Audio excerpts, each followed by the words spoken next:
Assalamualaikum anak-anak Ibu semua. Semoga sehat ya. Oke, hari ini kita akan belajar bahasa Indonesia. Suara Ibu jelas ya? Oke, Ibu akan memberikan PowerPoint atau materi untuk bahasa Indonesia. Ibu akan share materinya, tolong diperhatikan ya.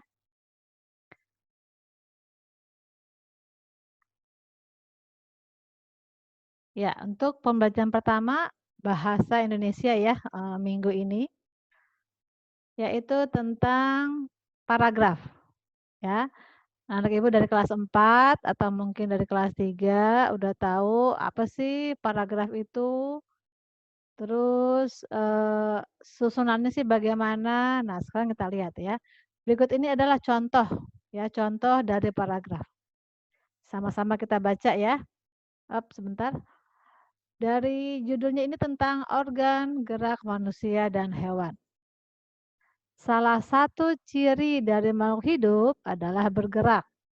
Secara umum, gerak dapat diartikan berpindah tempat atau perubahan posisi sebagian atau seluruh bagian dari tubuh.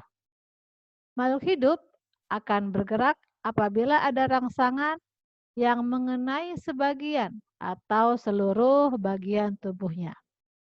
Oke, sekarang Ibu tanya, teks ini ada berapa paragrafnya? Silakan. Ya, ada satu. Ya. Kenapa ada satu? Tandanya ini. Tandanya adalah di sini ya.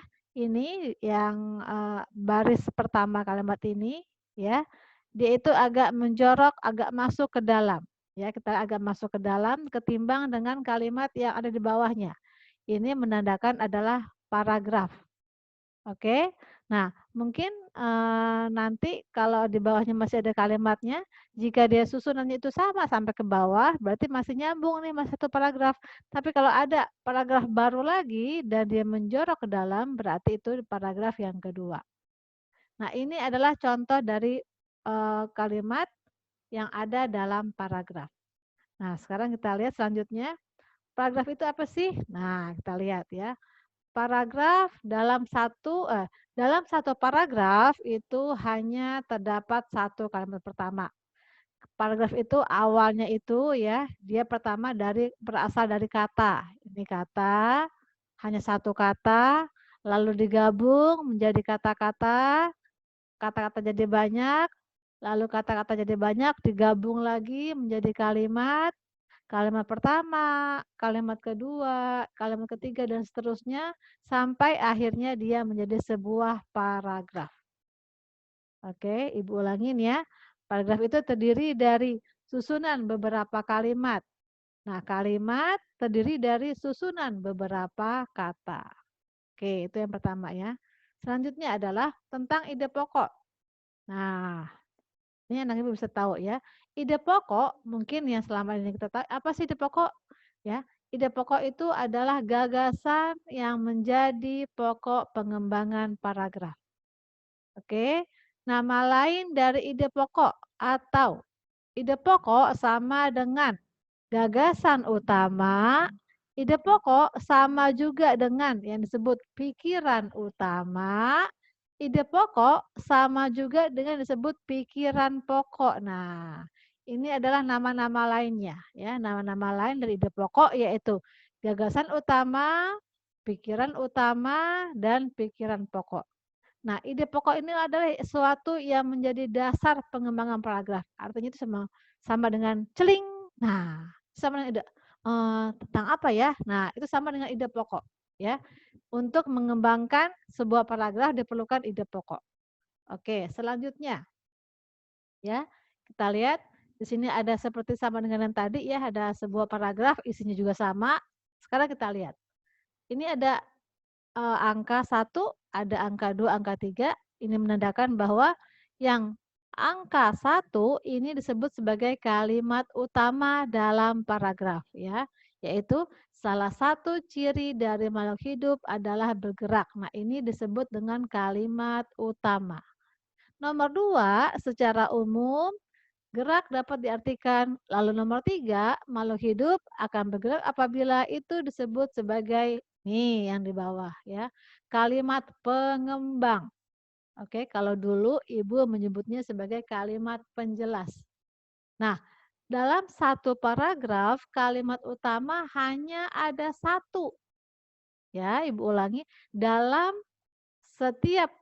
satu paragraf hanya ada satu kalimat utamanya. Biasanya letaknya di awal. Nah, ini di awal biasanya.